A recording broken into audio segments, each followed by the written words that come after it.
Informatika Kota Parepare. Ya, pemirsa, setiap pekerja berhak mendapatkan perlindungan dari pemerintah, baik itu perlindungan kesehatan, kesejahteraan, dan hari tua. Maka dari itu, pada hari ini kita akan membahas mengenai pelayanan BPJS Ketenagakerjaan bagi para pekerja di Indonesia. Ya, pemirsa, di studio kami telah hadir dua orang Bapak dari BPJS Ketenagakerjaan. Ada Bapak Reynaldo sebagai Kepala BPJS Ketenagakerjaan Kota Parepare. Selamat pagi, Pak. Selamat pagi, Mas. Ya, dan selanjutnya ada Bapak Ari sebagai pemasaran di BPJS Ketenagakerjaan. Ya, pemirsa, kami juga mengajak para pemirsa untuk berpartisipasi dalam percakapan kita pada pagi hari ini di nomor telepon 0421281110. Iya, kita ke Bapak Ray dulu, Bapak Reynaldo. Iya, benar Pak? Iya. Iya. Ini Pak, apa sih sebenarnya BPJS Ketenagakerjaan itu? Apa perbedaan dari BPJS Ketenagakerjaan dengan BPJS Kesehatan? Oh ya, terima kasih Mbak. Jadi selama ini mungkin masyarakat masih terlalu bingung ya untuk membedakan yang namanya BPJS Kesehatan dan BPJS Ketenagakerjaan. Ya sebenarnya antara BPJS Kesehatan dan Tenaga Kerjaan ini adanya sebenarnya sudah ada lembaga yang dahulu yang sudah eksis, yaitu kalau BPJS Kesehatan dulunya dari BUMN Askes, dan kalau BPJS Tenaga Kerjaan dulu yang disebut dengan namanya BUMN Jamsostek. Nah seperti gitu. Jadi BPJS dan Tenaga Kerjaan itu berdasarkan Undang-Undang Nomor 40 tahun 2000 dan Undang-Undang Nomor 24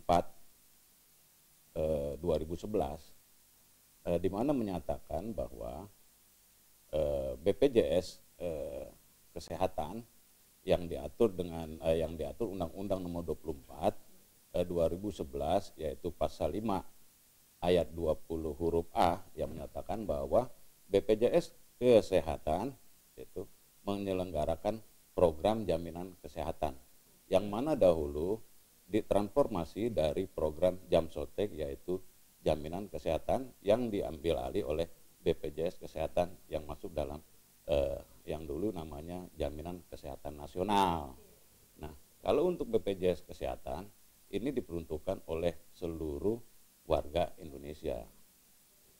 Nah, kalau untuk BPJS Tenaga-Kerjaan yang dulu adalah Jamsotek, di mana dalam Undang-Undang Nomor 24 tahun 2011 pasal 5 ayat 2 nomor B yang menyatakan bahwa BPJS Ketenagakerjaan menyelenggarakan program jaminan kecelakaan, jaminan hari tua, jaminan pensiun dan jaminan kematian. Jelas di sini ada perbedaan antara BPJS Tenaga-Kerjaan dan BPJS Kesehatan. Jadi perbedaannya bahwa kalau BPJS Ketenagakerjaan itu khusus untuk para pekerja yang yang menangani masalah kecelakaan. Terus kematian dan tunjangan hari tua. Iya. Iya, seperti itu. Terus ini Pak, siapa saja sih yang berhak mendapatkan perlindungan dari BPJS Ketenagakerjaan itu? Begini Mbak, yang mendapat perlindungan dari BPJS Ketenagakerjaan menurut Undang-Undang Nomor 24 tadi yaitu seluruh tenaga kerja Indonesia yang formal maupun informal. Jadi mendapat perlindungan. Jadi yang mempunyai pekerjaan atau yang ada jenis usahanya atau bekerja di sektor apapun baik BUMN kecuali pegawai negeri ya, belum ya. Kecuali dan honornya bisa masuk ke BPJS Tenaga-Kerjaan. Seperti itu. Tadi Bapak menyinggung bahwa semua sektor formal dan informal. Yang jadi pertanyaan apakah para pekerja yang di kafe atau di penjual nasi seperti itu warung-warung, apakah juga mereka berhak mendapatkan BPJS Ketenagakerjaan, Pak? Ya pastinya tentu mereka berhak. Mereka berhak. Iya. Dan kenapa ini kan guru PNS itu kan juga merupakan pekerja, Pak? Kenapa mereka tidak mendapatkan perlindungan BPJS Ketenagakerjaan? Harusnya mendapat perlindungan BPJS Tenaga-Kerjaan karena program ini adalah program pemerintah sebagaimana yang kami sebutkan tadi. Jadi mereka berhak untuk mendapat perlindungan.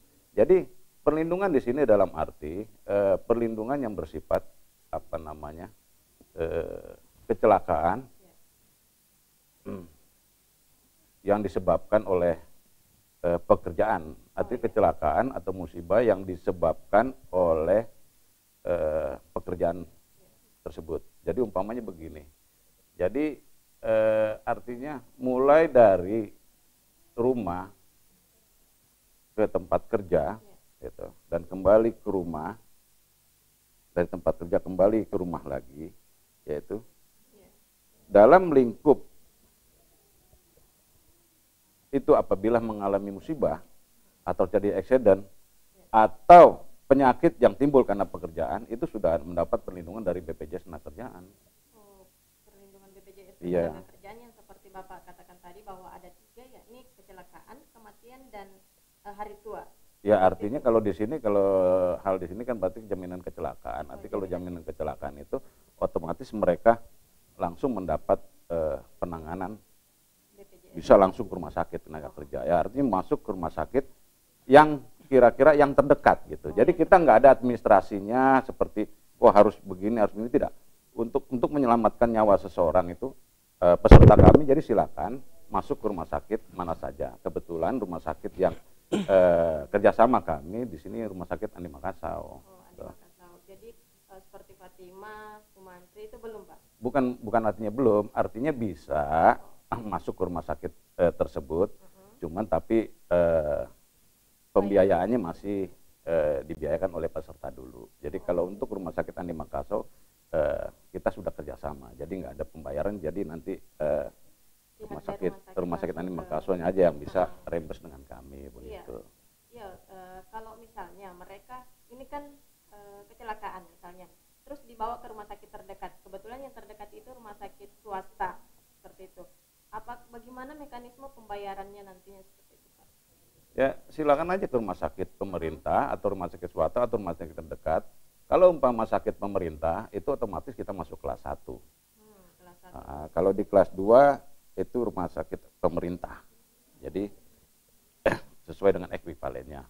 Atau masuk puskesmas juga kalau seandainya mereka tidak terlalu parah atau bagaimana, itu terserahlah masuk, tergantung dari tenaga kerjanya. Cuma nanti setelah sampai di rumah sakit itu bisa melaporkan ke BPJS Ketenagakerjaan paling lambat 2 kali 24 jam bahwa peserta tersebut sudah ada di rumah sakit ini, namanya ini, nanti kami akan datang. Ya. Nah, untuk pembiayaan, untuk pergantian biaya itu tidak ada batas plafonnya. Oh, tidak ada batas. Unlimited. Nah, ya sesuai tindakan medis dari dokter seperti itu. Apakah ini kan batasnya unlimited, Pak? Tidak ada batas seperti itu. Apakah itu juga berlaku bagi para pekerja yang dari sektor informal seperti itu? Ini kan bahasanya kita tadi membahas mengenai para peserta yang berasal dari perusahaan. Tapi bagaimana kalau misalnya dari pekerja informal seperti yang kerja di warung atau apa? Sama. Oh, sama. Sama. Jadi sama. Tidak ada perbedaan antara keduanya seperti itu? Tidak ada. Hanya saja dari segi pembayarannya? Ya, dari segi pembayaran. Dan juga pembayarannya juga nggak terlalu besar. Kalau seandainya kita ambil lah menurut UMK untuk perusahaan yang penerima upah. Penerima upah artinya dia bekerja, ada yang memperkerjakannya yaitu majikan hal di sini. Seperti kami, seperti perusahaan di bank-bank itu kan. Itu paling terendah saja kalau UMK-nya 2.400.000 ya kira-kira iurannya itu jaminan kecelakaan dan kematian hanya sebesar 13.000 ya, 13.152 lah atau 13.200 lah. Nah, kalau untuk yang informal tadi dalam lingkup petani, nelayan, seniman, ya kan seperti itu. Itu wartawan bisa informal juga, bisa juga formal, tergantung dari jenis usahanya. Itu kurang lebih 16.800 per bulan. Iya, tadi informal, misalnya PRT, Pak, atau asisten rumah tangga seperti itu, apakah juga dia berhak mendapatkan jadi peserta BPJS Ketenagakerjaan? Kalau untuk rumah tangga itu belum diatur ya, karena untuk karena dia lingkupnya memberi kerjanya kepada siapa gitu, belum. Kalau untuk rumah tangga belum, rumah tangga. Terus ini Pak, selanjutnya kenapa BPJS Ketenagakerjaan itu perlu untuk para pekerja? Ya jelas perlu dong untuk tenaga kerja, karena di situ juga hak mereka mendapat perlindungan, haknya loh itu, hak mereka untuk mendapat perlindungan perlu, karena kan dalam lingkup kita bekerja, gitu, mulai berangkat dari rumah sampai ke tempat pekerjaan. Nah, kalau ada hal-hal yang sifatnya eksiden atau kecelakaan kita kan tidak tahu. Ya, benar, apalagi jenis pekerjaan sini banyak melingkup, ada perusahaan jasa, ada perusahaan perkebunan, ada perusahaan perikanan, dan ada perusahaan pabrik. Itu jenis-jenis usaha untuk jaminan kecelakaan kerja itu rate-nya berbeda, mulai dari 0,24 sampai dengan 0,74. Jadi 0,24 buat perusahaan jasa, 0,54, 0,89, 1,27 dan 1,74. Nah, 1,74 buat perusahaan yang sifatnya tingkat risikonya makin tinggi ya, umpamanya perusahaan jasa konstruksi, nah itu termasuk seperti itu. Oh, seperti itu. Iya Pak, selanjutnya apa sih manfaat didapatkan para peserta BPJS Ketenagakerjaan? Tapi Bapak jangan jawab dulu sekarang, kita mau break dulu. Ya pemirsa, kita break dulu karena ada layanan masyarakat yang mau lewat.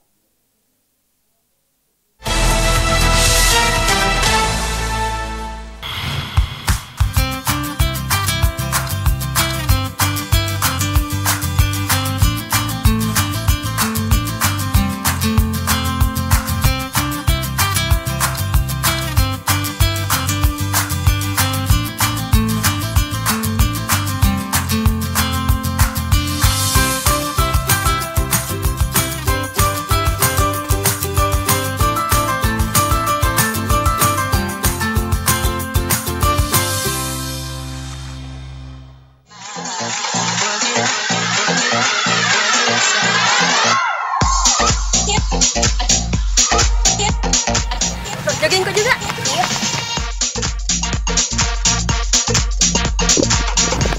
Aduh, capek kah? Duduk dulu. Di, ada penjual gorengan. Coba makan gorengan. Ayo, enggak aja sayang.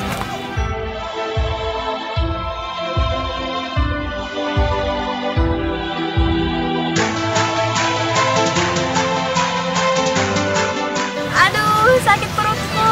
Nggak bisa. Makan gorengan. Begitu memang orang kalau sudah jogging toh baru makan gorengan pasti perutnya. Hemi, lagi batuk dulu. Kesehatan adalah bagian dari masa depan Anda. Sayangilah mulai dari sekarang. Dipersembahkan oleh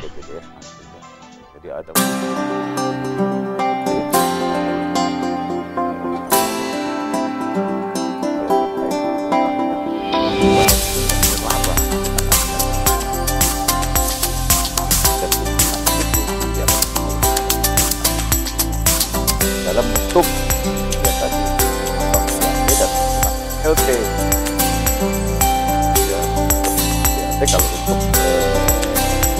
tabung narkoba LT manfaat layanan tambahan, manfaat layanan tambahan bisa nanti ada peraturan yang baru ya, pelaku ini ya ada itu nanti yang disebut dengan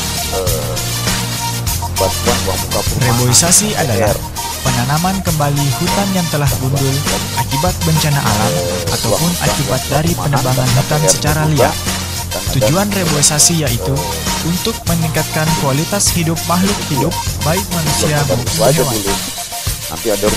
Reboisasi dapat membantu mengurangi polusi, terutama polusi udara akibat asap kendaraan baik roda 2 maupun roda 4. Ya, bisa masuk pertanyaan itu. Manfaat reboisasi lainnya adalah untuk meningkatkan sumber daya alam, menurunkan efek pemanasan global, mencegah bencana alam seperti longsor dan banjir, serta mengembalikan fungsi hutan. Marilah bersama-sama kita jaga alam menghindari kehancuran, karena satu dunia, satu kehidupan, dan satu kesempatan untuk menjaganya. Pesan ini dipersembahkan oleh ada namanya jaminan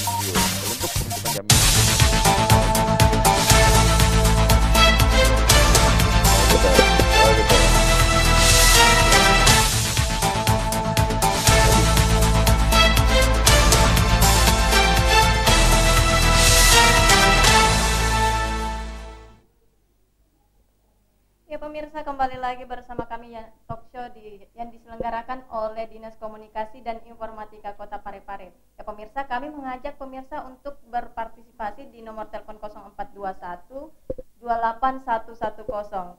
Kita kembali lagi bertanya dengan Bapak Ray. Iya Pak, tadi pertanyaannya, apa saja sih manfaat yang didapatkan para peserta BPJS Ketenagakerjaan ini? Ya silakan. Ya, terima kasih Mbak. Manfaat yang didapatkan oleh peserta BPJS Ketenagakerjaan sangat banyak sekali. Kami perlu jelaskan dulu, BPJS Ketenagakerjaan ini sesuai dengan Undang-Undang Nomor 24 tadi, Pasal 5, itu menyelenggarakan 4 program. Ya, program jaminan kematian atau JKK, jaminan kecelakaan atau JKK, program jaminan hari tua atau JHT, program jaminan pensiun atau JP, dan program jaminan kematian JK. Nah, 4 program ini sangat bermanfaat bagi para peserta. Program jaminan kecelakaan yaitu 1, apabila peserta mengalami musibah, yaitu kecelakaan atau penyakit yang timbul akibat hubungan kerja, contoh umpamanya peserta kami, apapun kegiatan usahanya. Tadi yang kami katakan, mulai berangkat dari rumah, di jalan yang biasa dilalui, dan sampai di tempat kerja, lalu kembali ke rumah, ke jalan yang biasa dilalui, itu sudah ditanggung oleh jaminan kecelakaan apabila terjadi musibah. Nah, jaminan kecelakaan ini bisa meliputi apabila terjadi musibah, yaitu pertama, biaya angkut. Biaya angkut dalam arti di sini, kalau seandainya peserta umpamanya dia kecelakaan di kantor, atau di jalan raya, atau di laut, atau di mana di tempat dia bekerja, itu langsung dibawa ke rumah sakit terdekat. Nah, biaya transportnya itu yang diatur dengan undang-undang, kalau pakai angkutan darat itu akan pergantian maksimal 1 juta. Pakai laut 1,5 juta, pakai udara 2,5 juta. Berarti kan peserta ini atau korban pasti kan akan diangkut ke rumah sakit terdekat untuk menyelamatkan jiwanya. Nah, ini sudah ada yang namanya di sini biaya angkutnya, itu tidak tertanggung. Lalu nanti sampai di rumah sakit. Nah, setelah di rumah sakit, kalau seandainya dia masuk ke rumah sakit pemerintah otomatis kelas 1, jadi nggak perlu administrasi apapun, langsung saja masuk ke rumah sakit kelas 1, atau swasta rumah sakit kelas 2, atau puskesmas terserah di mana rumah sakit yang terdekat. Dan biaya pengobatan di rumah sakit itu tanpa batas, unlimited sampai dia sembuh. Gitu. Nah, setelah dia sembuh dengan biaya yang telah dikeluarkan dengan tagihan, jadi perusahaan itu kalau yang berhubungan dengan sudah MOU dengan kami yang disebut dengan RSTC ya, Masjid Trauma Center, nah, itu tidak usah membayar karena nanti rumah sakit akan reimburse kepada kami. Tapi kalau rumah sakit yang tidak belum bekerja sama itu dibayar dulu, nanti direimburse kami dan akan diganti semuanya. Nah, setelah dia dinyatakan keluar dari rumah sakit, nah, ada perawatan jalan, nah, masuk rumah. Nah, rekomendasi dari dokter belum bisa bekerja, pastikan orang kalau sudah mengalami musibah kecelakaan kan nggak langsung bisa bekerja. Perlu istirahat 1 bulan, 2 bulan atau berapa itu menurut nanti rekomendasi dokter. Nah, selama dia tidak bekerja, kalau di sini kita ambil umpamanya pengusaha atau majikan, artinya kan kalau kita udah nggak bekerja begitu kan yang namanya majikan kan tidak akan membayar gaji kita, tapi kita akan membayarkan upahnya sesuai dengan laporan kepada BPJS Ketenagakerjaan. Oh, jadi menjadi pembayar ini selanjutnya BPJS. Iya, umpamanya dia dilaporkan upahnya 3 juta sama majikan, gitu kan? Waktu dia di daftar peserta, bayar dulu itu gajinya walaupun tidak bekerja. Nanti setelah ini peserta ini sudah mulai sehat kembali, nah itu nanti kan STNB itu santunan tidak mampu bekerja, nanti baru kita tidak bayarkan lagi. Nah, kita nanti akan reimburse ke perusahaan. Itu sesuai dengan gajinya 3 juta. Umpamanya 2 bulan dia tidak masuk menurut rekomendasi dokter, ya berarti 2 bulan ya dikali 3, dikali 2, ya itu berapa? Yaitu sekitar 6 juta. Ya dan seterusnya. Kalau jadi dari 1 bulan sampai 6 bulan, ya kalau nggak salah ya, itu kita kasihkan full 100%. Masih tidak mampu bekerja juga menurut surat dokter, bulan ke-7 sampai bulan ke-12 ya, itu 75%. Kalau umpamanya katakanlah upahnya 1 juta, berarti kan 1 sampai 6 bulan itu masih full 1 juta. Itu 7 bulan sampai 12 bulan 75, berarti katakanlah 750. Nah, bulan seterusnya 50%, berarti 500. Tergantung dari rekomendasi surat dari dokter. Jadi itu untuk satu. mengambil itu harus ada surat keterangan dokter ya, Pak? Ya, ya tentu dong. Kan dokter kan pasti mengatakan bahwa ini memang belum bisa untuk bekerja. Iya. Kalau dapat rekomendasi surat dari dokter, kita bayarkan seperti itu. Harus ada jaminan. Iya. Iya. Lalu nanti ada lagi setelah itu yang timbul. Nah, kalau namanya orang mengalami musibah kecelakaan, mungkin barangkali ada cacat. Iya, iya, iya. Nah, cacatnya itu juga nanti tergantung dari penilaian dokter, berapa persen dari tingkat kecacatannya. Nah, itu ada tabel-tabel yang sudah diatur dalam peraturan pemerintah seperti itu. Iya, Pak. Kembali lagi ketika para pekerja itu kecelakaan, terus masuk ke rumah sakit, apakah tidak membutuhkan surat keterangan kecelakaan dari kepolisian? Tentu dapat surat kecelakaan dari kepolisian kalau apabila peserta itu mengalami musibah di jalan raya, ya tentu. Tentulah dari kepolisian. Kalaupun tidak ada juga polisian, minimal 2 orang saksi, artinya ada saksi. Tapi kalau kecelakaan di tempat kerja udah pasti itu dapat perlindungan seperti itu. Lalu bagaimana kalau, ya maaf kita kan nggak mengendaki, tenaga kerja tersebut meninggal dunia dalam hubungan kerja, ya toh? Nah, itu ada hak dari ahli warisnya. Nah, haknya itu berdasarkan dari perhitungan itu akan diberikan kepada ahli waris. Santunan itu mungkin nanti bagi ahli waris itu buat apa namanya ya, buat usaha atau bagaimana, karena kita juga kan bukan untuk membayar nyawanya, tidak, kita nggak ada seperti itu, meringankan beban ahli waris.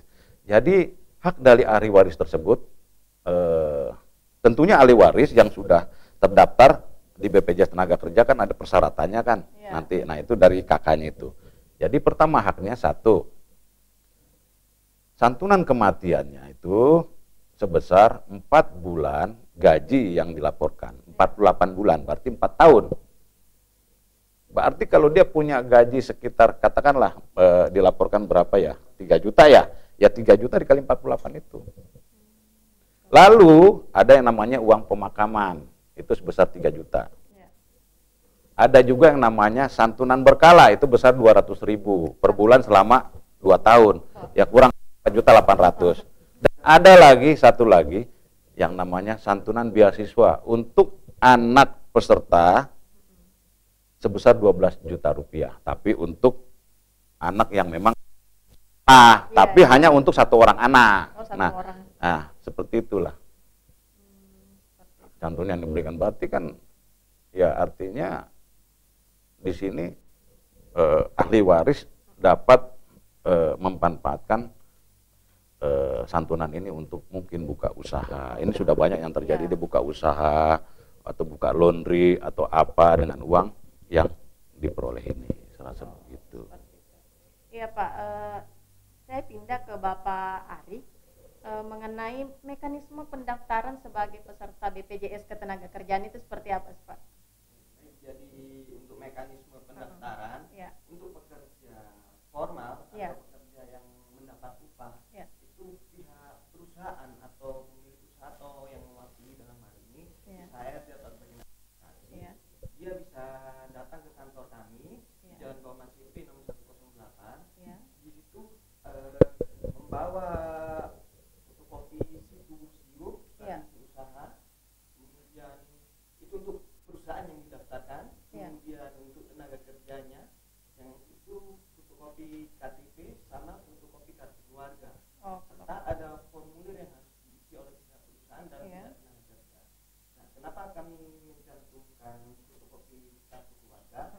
Karena itu nanti penting sebagai acuan kami jikalau memang terjadi musibah kecelakaan kerja ataupun meninggal dunia.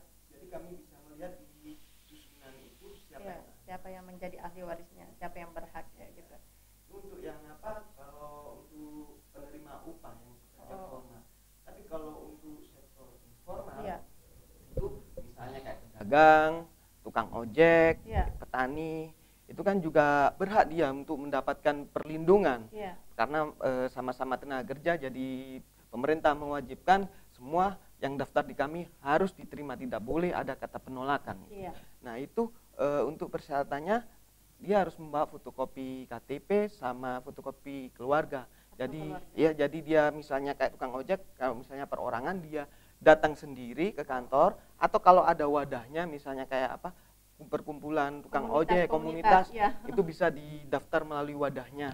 Nanti perwakilan wadahnya bisa datang ke kami. Tapi tetap bisa mendaftar secara mandiri. Bisa secara mandiri. Ini berbicara masalah iuran. Iuran yang dibayar ke BPJS Ketenagakerjaan itu berapa sih sebenarnya?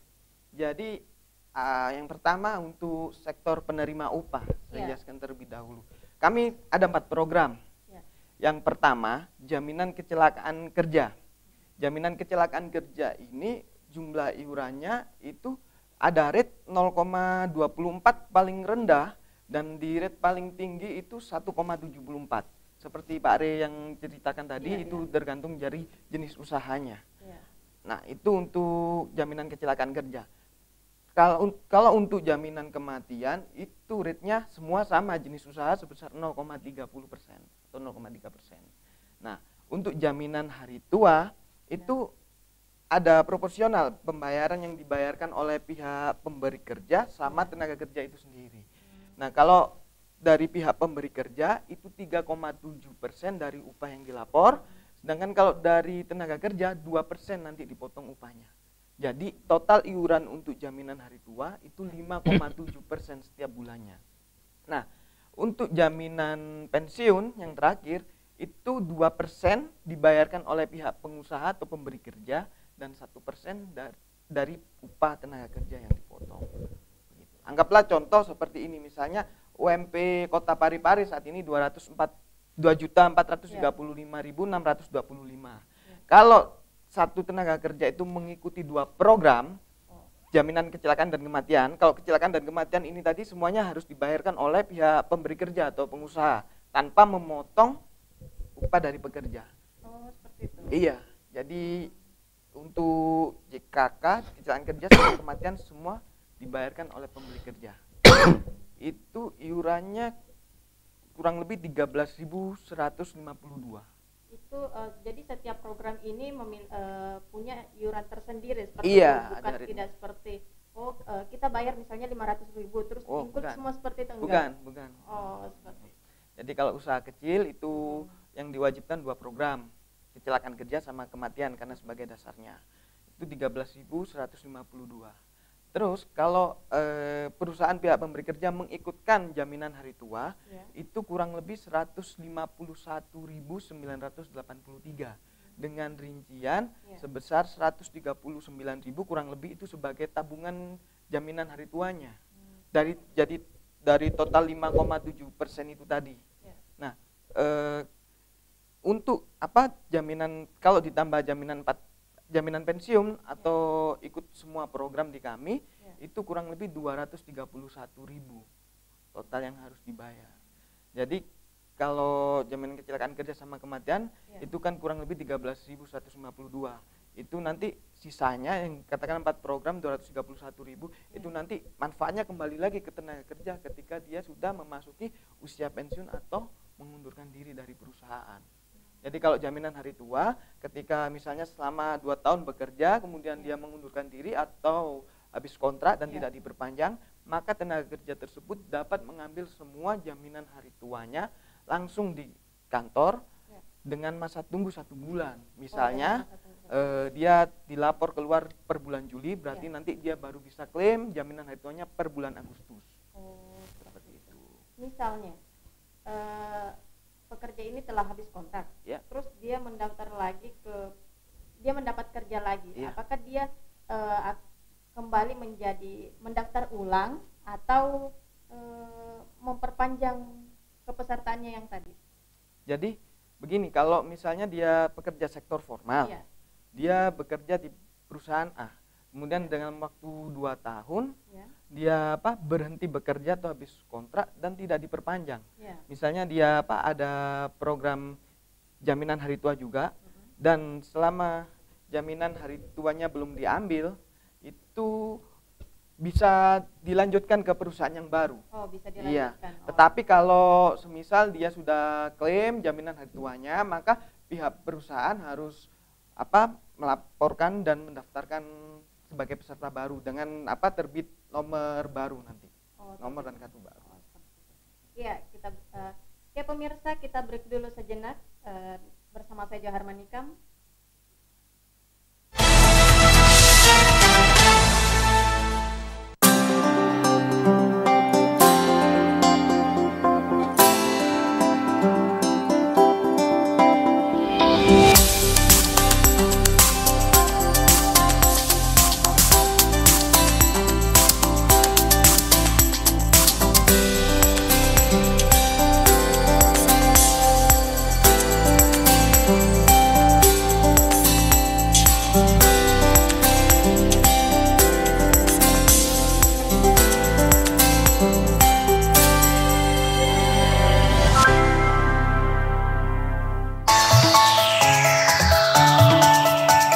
Masa depan ditentukan oleh perbuatan kita hari ini.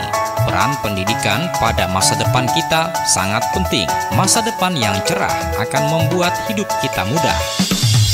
Pendidikan akan menghasilkan manusia yang berkualitas dan mampu bersaing. Setiap manusia membutuhkan pendidikan sampai kapan dan dimanapun ia berada. Tanpa pendidikan, manusia akan sulit berkembang. Dengan kemampuan dan sikap manusia Indonesia di era globalisasi ini, kita bangun diri ini agar bermartabat di masyarakat dunia dengan terus mengejar ilmu pengetahuan dan pendidikan. Dipersembahkan oleh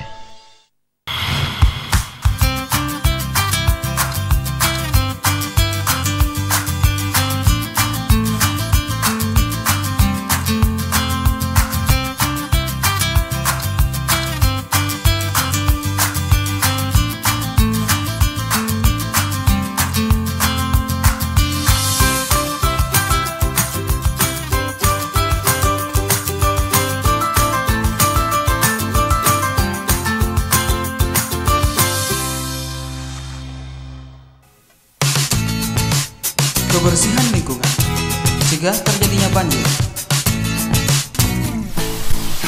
Lingkungan yang bersih adalah lingkungan yang terawat. Bagaimana jika kita tidak merawat lingkungan kita?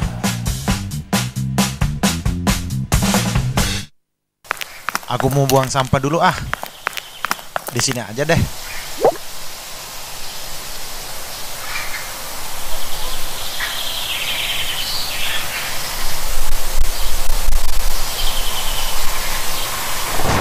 Waduh, mendung.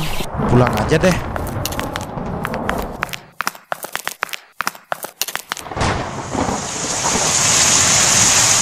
Nah, hujan.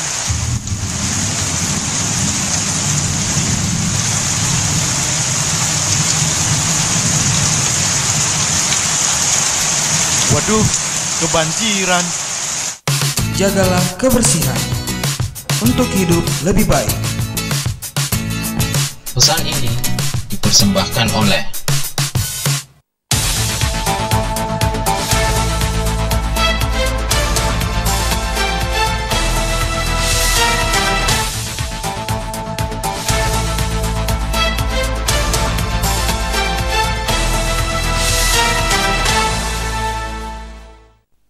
Ya pemirsa, kembali lagi bersama kami. Kami juga masih menunggu partisipasi dari pemirsa di nomor telepon 0421281110. Ya, kita kembali bertanya kepada Bapak Rey. Pak, cara mengklaim BPJS Ketenagakerjaan ini jika nantinya peserta sudah selesai seperti apa? Seperti bagaimana? Maksudnya klaim apa? Karena klaimnya ada banyak ini. Ya, untuk mengambil kembali. Itu berarti hari tua ya? Iya. Ya, kalau untuk kita klaim ke BPJS Ketenagakerjaan, di sini dalam arti jaminan hari tua ya. Iya. Datang aja ke kantor BPJS Tenaga Kerja yang terdekat, di mana saja seluruh Indonesia. Walaupun Parepare bisa ngambil di Makassar, bisa ngambil di Aceh, bisa ngambil, pokoknya seluruh Indonesia bisa ngambil, itu haknya. Nanti ada di situ ada formnya di kantor, minta diisi form, lalu dilengkapi, ada KTP, ada yang pasti kartu BPJS Tenaga Kerjaan, gitu. Nah, apabila itu lengkap, saya rasa itu nggak akan sampai 3 hari, nggak sampai seperti itu, nanti uangnya bisa diambil dan tidak ada pemungutan sama sekali dan tidak ada biaya apapun. Kalau untuk pengambilan di bawah 50 ya, 50 juta itu tidak dikenakan pajak gitu ya. Kalau di atas itu dikenakan pajak. Umpamanya dia ngambil 55 juta umpamanya, ya yang dikenakan yang 5 jutanya, yang 50-nya tidak, pajaknya kecil kok, nggak besar seperti itu. Nah, jadi tabungannya itu berkembang terus. Kalau tidak diambil, seandainya saya nggak mau diambil dulu nih, umpamanya tabungan saya apakah nanti akan hangus? Ya tidak, sepanjang tidak diambil dia tidak akan hangus dan bahkan akan bertambah pengembangannya terus. Ada penelpon. Terus ya. Halo. Halo. Halo. Halo, selamat pagi. Halo. Oh iya, maaf teleponnya tidak tersambung. Kita kembali lagi dengan Bapak Rey tadi. Ya, masalah klaim tadi itu misalnya para peserta ini berbulan-bulan setelah selesai bekerja tidak mengambil. Apakah tetap seperti itu uangnya atau hangus? Oh tidak, yang pasti tidak akan hangus kalau tidak diambil dan bahkan dia akan terus ada namanya pengembangan istilahnya, akan bertambah nilainya seperti itu.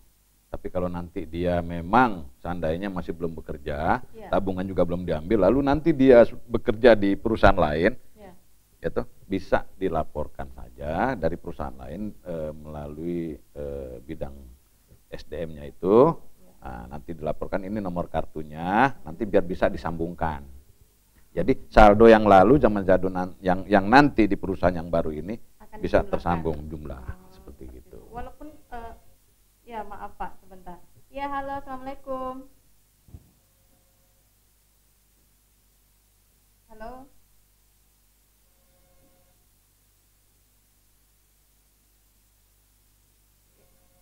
Halo. Ya, kembali lagi kita bersama Pak Rey tadi. Dilanjutkan lagi Pak perbincangannya. Masalah apa?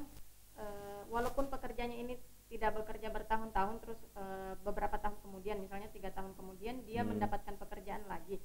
Apakah itu dalam jarak waktu itu kepesertaannya tidak hangus juga? Bukan pesertanya yang tidak hangus, tapi hak dari tabungan hari tuanya itu tidak hilang dan dia akan bertambah.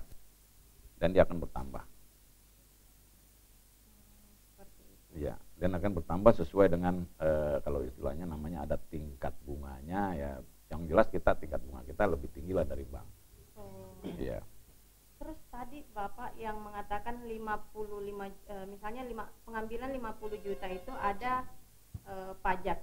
Besar pajaknya itu Pak. Ya, halo. Halo.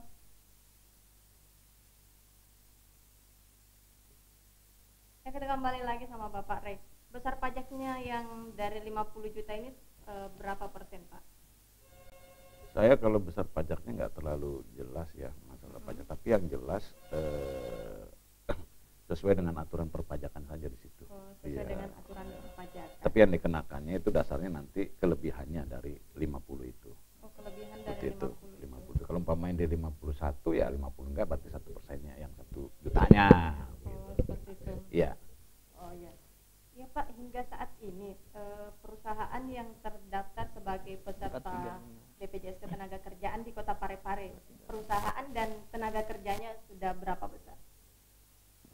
Ya, Bapak Arif. Ya, baik. Untuk kepesertaan perusahaan di BPJS Ketenagakerjaan di Kota Parepare ini kurang lebih sekitar 435 perusahaan yang aktif.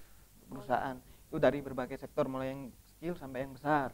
Terus untuk tenaga kerjanya yang di perusahaan sektor formal itu kurang lebih 4.325 TK aktif. TK aktif. Sejauh ini sudah ada peserta yang disantuni atau belum di Kota Parepare? Sudah ada. Jadi tahun Desember 2016 itu ada pekerja proyek jasa konstruksi dari PT Amal Jaya. Ya. Tenaga kerjanya atas nama Pak Sudirman. Beliau waktu menjalankan tugas tersengat aliran listrik tegangan tinggi. Ya. Jadi waktu itu tugasnya mengecat tiang listrik.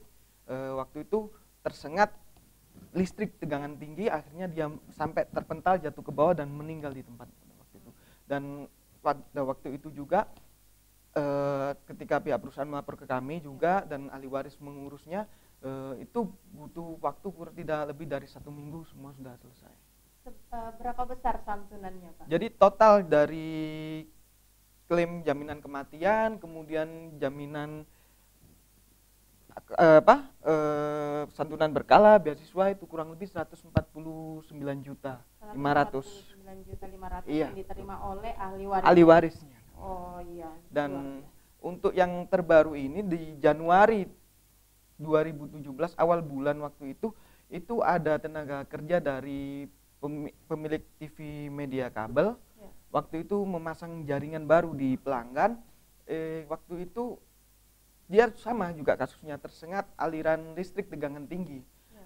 Sampai jatuh, tapi untungnya alhamdulillah tenaga kerja tersebut tidak meninggal dunia. Jadi hanya mengalami luka akibat kecelakaan kerja. Tetapi luka kecelakaan kerja itu sangat parah dan harus mengalami operasi di batok kepalanya ini. Ya. Jadi waktu itu Jumat itu mungkin karena lokasinya yang terdekat dengan Sumantri. Setelah kejadian itu sama teman-teman pekerjanya itu dibawalah tenaga kerja ini, namanya Pak Ilyas, dibawa ke rumah sakit Sumantri untuk mendapat penanganan.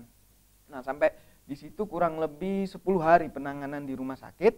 Seperti Pak Ri bilang tadi, ketika di rumah sakit swasta yang tidak kerjasama, otomatis pemilik usaha itu harus mengeluarkan uang terlebih dahulu. Nah, di situ kurang lebih biaya yang sudah dikeluarkan selaku pemilik usaha media TV kabel itu kurang lebih 17 juta untuk biaya pengobatan rumah sakit. Nah, di situ dia keluarkan semua biayanya, semua nota-nota kwitansi baik perawatan itu disimpan dan diklaim di kami. Nah, setelah di rumah sakit Sumantri ternyata mungkin karena peralatan atau apanya yang tidak memadai, akhirnya tenaga kerja ini dirujuk di Andi Makassau. Ya. Di Andi Makassau ternyata dicek lagi batok kepalanya ini karena akibat sengatan listrik yang terlalu tegangannya tinggi, harus dilakukan tindakan operasi seperti penyambungan batok kulit kepala untuk dipasang di batok. Dan di rumah sakit Andi Makassau pun juga tidak sanggup, tidak mampu menangani, dirujuk di Makassar di rumah sakit Wahidin. Sampai di Wahidin pun karena antri akhirnya dan perlu mendapat penanganan, akhirnya pemilik kabel telepon ke kami sarankan untuk dibawa di rumah sakit awal Bros. Oh, jadi semuanya ini ditanggung sama semua BPJS Ketenagakerjaan. Dan sampai saat ini Pak Ilyas, informasi saja, beliau masih belum sembuh dan harus menjalani rawat jalan dan belum bisa bekerja. Dan tetap BPJS Ketenagakerjaannya tetap berjalan ya Pak? 100%. Sebenarnya saya mau bawa tadi testimoni pengusaha di sini. Cuman tapi beliau lagi ada acara keluarga. Oh, seperti itu. Pak Gustam. Iya, kita break dulu sebentar ya Pak. Ya pemirsa, itulah tadi perbincangan kita dengan kedua Bapak ganteng ini. Sebelumnya kita saksikan dulu iklan layanan masyarakat yang mau lewat.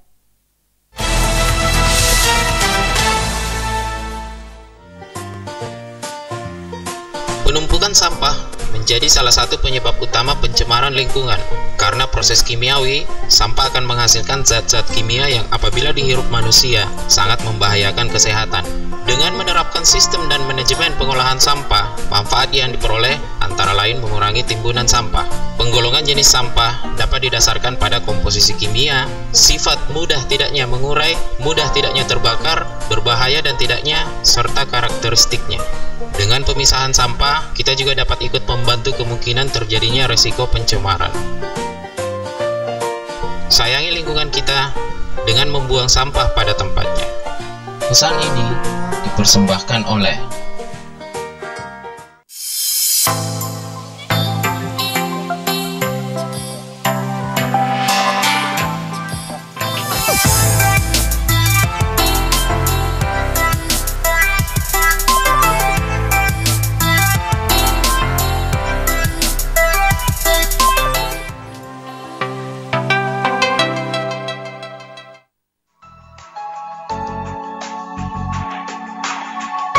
Sudah, Mi. Naik, Mak. Nggak pakai helm kok, ga? Nggak. Mau mak kok ga pulang? Iya. Nggak pakai helm, Iyo, tidak pakai helm, Mi. Ay, satu ji helm. Demi keselamatan bersama, kita wajib menyiapkan kelengkapan saat berkendara. Yuk, simak tips yang satu ini. Jika ingin berkendara roda 2, selalu gunakan helm berstandar SNI.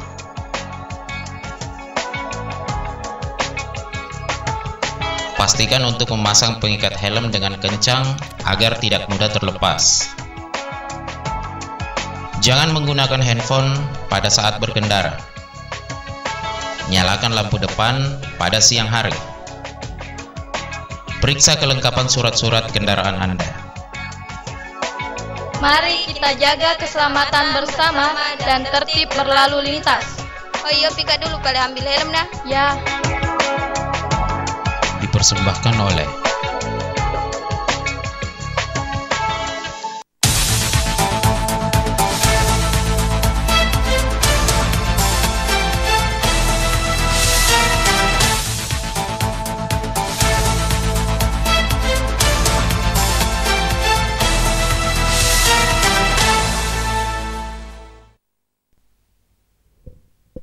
Pemirsa, terima kasih masih bersama kami. Sebelum kita menutup perjumpaan kita pada hari ini, kita dengarkan dulu pengharapan dari Bapak Kepala BPJS Ketenagakerjaan Kota Parepare, Bapak Reynaldi. Silakan Pak, apa pengharapan Anda kepada masyarakat, kepada pemerintah maupun kepada para perusahaan yang ada di Kota Parepare? Pengharapan kami kepada terutama ya pemerintah tempat dalam arti sini Pemda Parepare agar support dan memberikan dukungan kepada program pemerintah ini, yaitu BPJS Ketenagakerjaan, terutama buat tenaga honor yang ada di Pemda Parepare ini, agar tenaga kerja bisa terlindungi dan juga sebagai Pemda Parepare dalam hal ini apabila tenaga kerja mengalami musibah atau mengalami ini musibah dalam arti dia dalam menjalankan pekerjaannya, ya tidak usah repot-repot lagi, BPJS Tenaga Kerjaan lah nanti yang mengcover peserta tersebut. Dan juga kepada masyarakat ini juga sangat penting agar dapat segera mendaftarkan kepada BPJS Tenaga Kerjaan, artinya untuk para pekerja ya, baik pekerja sektor formal maupun sektor informal. Dan manfaatnya ini juga sangat besar sekali, apalagi bagi sektor informal yang mengikuti program jaminan hari tua, ada surat baru dari direksi kami, semua yang dihasilkan oleh BPJS Tenaga Kerjaan akan diberikan kepada peserta, baik dari segi pengembangan untuk tabungan, dan juga ada namanya MLT, manfaat layanan tambahan. Nah, manfaat layanan tambahan ini ada yang namanya uang muka perumahan dan berbentuk KPR dan berbentuk uang muka, yang besarnya kalau dari uang muka perumahan besarnya sekitar 10 juta maksimal, dan kalau untuk KPR itu antara 125 sampai 500, dan ini peraturannya baru keluar. Dan kami nanti akan sosialisasikan, dan tentunya kami akan kerjasama dengan bank yang ditunjuk oleh kantor kami, yaitu Bank BTN, untuk menyalurkan hal ini. Yang nama mekanismenya bagaimana nanti juga kami akan bisa menyelesaikan lebih lanjut. Dulu memang sudah ada kami programnya, tapi yang sudah berjalan pada waktu itu yaitu waktu jam sostek yang namanya uang muka perumahan. Itu nanti bagi mereka yang mengikuti ada satu program lagi yang namanya jaminan hari tua, tabungan hari tua. yaitu apabila dia mengikuti tabungan hari tua dan iurannya lancar dan sudah minimal 1 tahun, silakan dapat mengajukan uang muka perumahan yang tentunya nanti perizinannya dan pengesahannya itu otomatis nanti juga akan melalui bank setempat. Bagaimana nanti pembiayaannya dan gajinya kita kan nggak tahu, itu hak dari nanti bank, dan kami nanti akan rekomendasikan peserta kami seperti itu. Mudah-mudahan hal ini dapat segera terwujud. Ya, halo. Halo. Halo, selamat pagi. Ya, enggak nyambung kayaknya. Ya, bisa dilanjutkan apa pengharapannya tadi buat para pekerja yang ada di Kota Parepare? Ya, pengharapan kami kepada pekerja di Parepare, dalam hal ini di sini pemberi kerja dan pengusaha, agar daftarkanlah pekerjanya ke BPJS Ketenagakerjaan. Ya, pemirsa, itulah tadi pengharapan dari Bapak Kepala BPJS Ketenagakerjaan. Ternyata BPJS Ketenagakerjaan itu bukan hanya untuk masa sekarang, tetapi masa depan Anda juga terlindungi dengan adanya jaminan perumahan yang akan segera diluncurkan. Ya pemirsa, saya Johar Manika mengakhiri seluruh kegiatan kita pada hari ini. Terima kasih dan selamat pagi.